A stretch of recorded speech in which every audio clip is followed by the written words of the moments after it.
Hey guys, this is Amy64091 and hope you guys don't mind the lighting because I'm currently doing it in front of my sunny window, so this is tree in front of it, so it's kind of shady and sunny at the same time. So I am going to do my what I read for May. Now, I started off really slow because I was sick the second week of May and I didn't feel good for like a week. And then I still had a cold, and then it kind of like slowed down my reading, but I picked it back up like the last week or two. So the first book I read was The Lost Marble Notebook of Forgotten Girl and sorry, I read The Lost Marble Notebook of a Forgotten Girl and a Random Boy. It was pretty much how I would describe it. I would sum it up. I'll probably post all the links down below.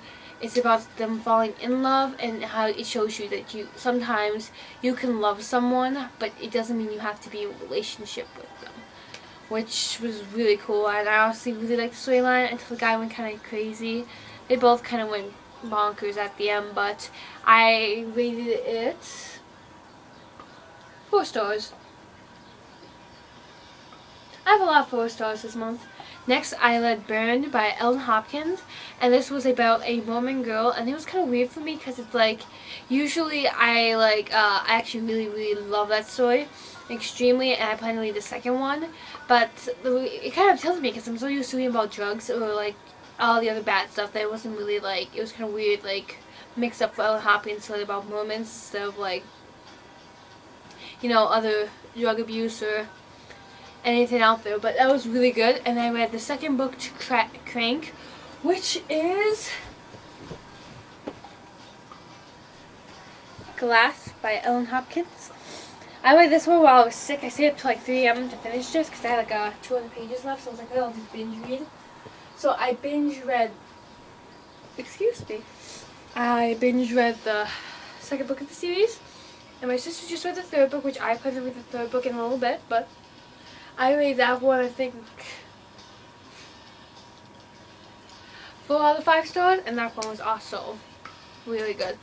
Next, I read The Watch That Ends Tonight, and it is a retelling of the Titanic, and I absolutely love this one. Even though you didn't know who was gonna die, but it's about like many different perspectives, so they really like those kind of tellings of the books. Anyway, and it was like, one of them was the iceberg, and it was the chef and the baker, and those two were funny because they had their own kind of plot behind them. Anyway, but it was like, you weren't sure who was going to survive. I had my favorite characters. There was a little bit of love story till the character got killed, so. Anyway, I recommend you guys really read that one. Next, I read Fan Art, which is a LBGT story. It's about this boy who falls in love with his best friend, and he hasn't come out to his best friend yet, so his best friend doesn't know, but they both like each other. Like throughout the story, he's like, really like me, and at the end they get a really sweet ending. Like the last 100 pages really picked up, and I like binge read those too. Next, I read Beneath a Meth Moon, which that one was teary-eyed. It's about a 15-year-old who gets addicted to meth, and it was very sad. And I honestly almost like, I don't cry at a lot of books really, but that one was like a tearjerker for me. I was just like, and that one was really sharp with that one of the day. Just like I also read Losing It, which I finished yesterday, the last day of May. High five. So, and I actually really like this book. It's about, if you guys don't know, it is about a chick who is the last one of her friends to lose her virginity, and so she wants to go get laid, so to speak. So her friend Kaylee takes her to this bar, and she finds a really hot guy, and she pretty much, they don't do anything, like they get probably to like third base, and then she kind of just leaves him naked and runs away, and then next morning she finds out he is her college teacher. It actually isn't as creepy as it sounds, because he's only like, he's written to be about 27, I think, like late 20s or mid to late 20s.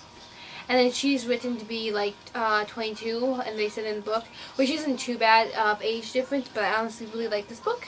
This is also 4 stars because some other person's booktuber was reading this, so I was like, oh wow, it sounds good, let me read it. this really helped because I read so much drug stuff the past month that I needed kind of like a pick-me-up. So before I get into my 2 other Ellen Hopkins books I'm going to read for this month, I wanted, like, you know, a little bit of variation. So I got this one. And I'm really looking forward to reading Ellen Hopkins' new book. Those 2 books and some new ones. And 50 Shades of Magic, which I plan to read next, which I cannot wait. So guys, stay tuned, and hopefully you guys will see me next month, which you probably will. And this is beginning the summer, and I have my own summer reading program, so I'm going to be reading a lot more during summer. So yes, hashtag like this video. Oh, I'm sorry, that was bad. Like this video, and I'll see you guys later then.